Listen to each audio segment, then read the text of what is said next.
В сезона на грипа най-важна е имунната защита и подкрепата на организма, и то по естествен начин. Точно това е и темата днес.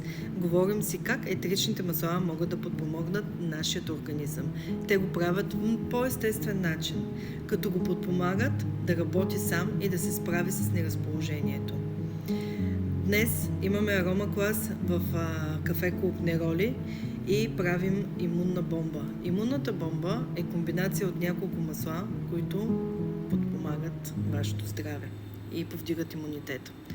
Едни от основните масла, които се слагат вътре, са различни комбинации от следните масла: тамян, риган, онгар, чайно дърво, лимон, евкалипт, лайка. Всяка една ситуация е различна, затова е необходимо да се свържете и да говорите с консултант като мен. Имам повече от 5 години опит с различни клиенти и различни ситуации.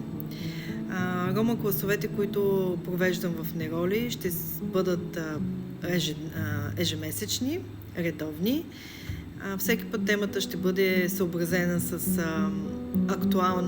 актуалното неразположение, което човек може да има в периода, както сега, например, грипната ситуация.